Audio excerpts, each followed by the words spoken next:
Jean-Louis Losfeld, manager de la formation des cadres à l'ACFF, Frédéric Demeyer, assistant coach de l'équipe nationale de Guinée, mais également du côté du RWDM. Et enfin Christophe Vandenbogard, titulaire du Brevet C, et Rudy Rulli, coordinateur à la CEFF. Bonsoir messieurs et bienvenue sur Arabelle. Au programme ce soir, une émission consacrée à l'évolution de la formation des entraîneurs et à la nécessité de se former. Tout a évolué en fait, à la fois le contenu, à la fois la forme. Je pense qu'on aura l'occasion d'en parler. Je pense qu'on est, il y a 20 ans, on transmettait une matière, des savoirs.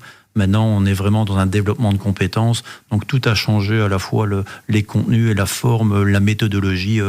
On est en constante évolution. Dans les formations qu'on organise, ce sont plutôt des informations, donc pour continuer la formation. Et là, on est vraiment en train de réfléchir, de se dire, mais finalement, est-ce qu'on ne peut pas développer des compétences à travers des mini-formations qui vont plus loin que finalement les cours, qui donnent vraiment la base, le bagage technique ou tactique. Et donc la formation s'adapte également, j'imagine, aux évolutions du football. Ah oui, tout à fait. Il y a la technologie qui rentre maintenant, notamment avec le e-learning, l'analyse vidéo aussi qui arrive, qui est là, mais où il y a beaucoup de demandes de formation. Parce que c'est certain qu'on a la chance d'avoir des nouveaux outils. L'analyse vidéo, je pense qu'il y a 20 ans, on l'utilisait pas beaucoup. La préparation physique a énormément évolué. Avant, on faisait courir les joueurs autour du terrain pendant des heures et des heures. Maintenant, on essaye de travailler au niveau de l'intermittent, on essaye de travailler plus en salle de musculation, plus intelligemment, de réfléchir les efforts. Donc, toutes ces évolutions technologiques ont fait évoluer le football. Et donc, je pense que nous, les entraîneurs, on est obligés de s'adapter à ça et on a une grande chance de pouvoir avoir tous ces outils à notre disposition. Et on va s'appuyer un peu sur l'expérience des gens pour essayer d'apporter des concepts théoriques à travers la formation. Je me souviens, à l'époque, on me sonnait, on me disait, écoute Jean-Louis, tu dois aller chercher les transparents à l'époque qui étaient à la poste. Maintenant, 20 ans plus tard, les cours, les savoirs sont sur Internet, sont partout.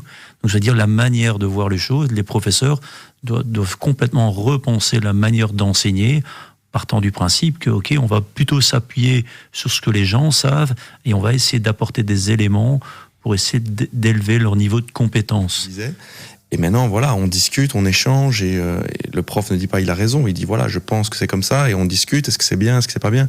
Donc je pense qu'il y a une grande richesse au niveau des cours, et en tout cas, ça a vraiment évolué. Si j'ai un conseil à donner, où les gens qui ont la perspective de suivre une formation et d'en faire éventuellement un plan de carrière, c'est directement inscrire le plus tôt possible la formation des entraîneurs dedans et de ne pas reporter. Au niveau du brevet, en 2016-2017, on était sur 16 formations brevet C. Maintenant, on est à près de 30 centres de cours. On a quasiment doublé. Les contenus spécifiques sont identiques du côté néerlandophone et du côté francophone. La seule chose qui diffère, c'est dans les contenus théoriques. Donc, on va parler d'animateur brevet C, donc qui est le premier niveau de formation. Donc, à partir de 16 ans, on peut commencer à se lancer dans la formation. Et puis, alors après, la personne peut enchaîner sur ce qu'on appelle initiateur brevet B, avec chaque fois une partie théorique et une partie pratique et une partie spécifique. Et puis après, on enchaîne sur l'éducateur UFAB, qui est le niveau suivant. Là, ça dure 1 an. Et puis alors après, l'UFA, depuis 2015, exige ou oblige que les entraîneurs fassent une pause dans leur formation et appliquent avec leur diplôme. Donc après l'année de formation, on organise des choses durant cette année. Eh bien, les gens peuvent enchaîner sur ce qu'on appelle, nous, la formation entraîneur. Et nous, on fait une formation combinée UFA Elite Youth. Voilà. Mais je pense qu'il y a une grosse richesse au niveau notamment des modules qui sont liés à la préparation physique, à la planification d'entraînement, tout ça. Je pense que c'est des notions comme entraîneur qui sont intéressantes. Alors, je peux comprendre les candidats qui disent oui, c'est lourd, c'est beaucoup d'apprentissage. Mais je pense qu'au niveau culture générale et apprentissage comme entraîneur, c'est très riche. Parce qu'après, on maîtrise tous les concepts et tous les paramètres d'entraînement, calcul des charges, les temps de repos. Je pense que c'est des notions qui sont importantes. Le joueur reste au centre de notre projet. Donc c'est de savoir un peu comment on va essayer de toucher, à la fois faire un développement individuel du joueur et faire dans un collectif. Les jeunes de 18-19 ans sont plus les mêmes qu'il y a 10-15 ans, hein, ça c'est certain. Et je pense qu'on doit évoluer aussi et on n'entraîne plus de la même façon. Je pense que les remarques sont faites différemment, l'exigence doit être différente.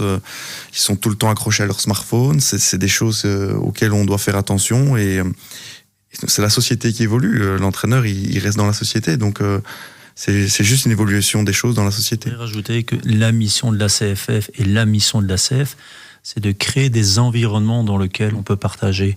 et ça je pense que tu l'as bien dit, la CFF crée des packs de proximité, on va dans les clubs pour donner des informations, donc c'est-à-dire qu'on est au contact des entraîneurs du cru, on doit créer des petits environnements, on a parlé de Facebook, à un moment donné on doit être capable à un moment donné de relayer une information, et ça c'est via la CFF, donc il faut créer comme ça de multitudes moments où on peut partager, mais ça peut être Facebook, ça peut être éventuellement un passage terrain, ça peut être une journée de l'entraîneur. Je pense qu'il y a des gens qui n'ont pas le temps mais qui ont envie d'entraîner, donc il faut les laisser aussi entraîner. Mais c'est certain que au plus on aura d'entraîneurs diplômés, au meilleur sera la formation, ça c'est sûr. Okay. La formation, ça se fait de manière non formalisée, c'est-à-dire j'entraîne, mais c'est pas un cours qui est... Mais je me forme, mais aussi la formation, c'est ce qu'on fait à la CEF, parfois en organisant des colloques, c'est plutôt informel. C'est-à-dire on participe à quelque chose qui est plus ou moins formalisé, mais en dehors de ça, c'est la fameuse troisième mi-temps, on se forme, mais de manière informelle, à travers une discussion. On a les formations, qui est une grosse théorie, il y a de la pratique derrière. Après, il faut bonifier avec le temps et s'enrichir avec l'expérience. Non, on nous apprend au-delà du papier et de la théorie. On nous apprend à réfléchir et à créer des entraînements pour encadrer nos jeunes. Et ça n'a pas de prix. Et comme on apprend toujours en expérimentant les choses, moi je dirais à Aubin de pouvoir s'inscrire, pas qu'aspirant 12 heures, c'est 15 €, donc c'est pas cher. Et avec ça, il va voir un peu finalement les différents niveaux de la formation. Vous pouvez devenir professionnel dans le sport grâce au professeur d'éducation physique ou le maître sauveteur, le sauveteur dans une piscine. C'était un excellent preuve. Maintenant, 20 ans plus tard, on délivre vraiment des diplômes maintenant qui ont une certaine valeur. Je pense qu'il faut défendre le métier de l'entraîneur parce que c'est un diplôme qui va permettre peut-être à certains de vivre de leur passion. Et nous, notre mission, que ce soit à travers les formations continues, c'est d'offrir le meilleur service à notre public. Et pour répondre à Aubin, je suis tout à fait d'accord avec Rudy. Je pense commence peut-être par un petit module aspirant pour sentir si tu as le goût de l'entraînement et si tu veux éventuellement développer cette compétence. Et puis suis tes cours parce que peut-être que tu vas te découvrir peut-être une vocation pour l'entraînement. On ne parlait pas de professionnels à l'époque. Maintenant, quand je regarde dans les centres de formation, on commence à avoir des entraîneurs professionnels. Voilà, dans les petites communes, dans les sports-études, le métier de l'entraîneur commence à faire sa place. En D1, D2, D3 amateur, il faut avoir une licence UFA avec licence valide. En P1, P2, il faut une licence. Il y a des obligations en matière d'encadrement au niveau des entraîneurs. Et alors, il y a la reconnaissance via les labels, de pouvoir éventuellement, en fonction du nombre d'entraîneurs diplômés, à ce moment-là, on attribue des points, on attribue un label différent en fonction. Donc, effectivement, il y a des obligations qui sont déterminées.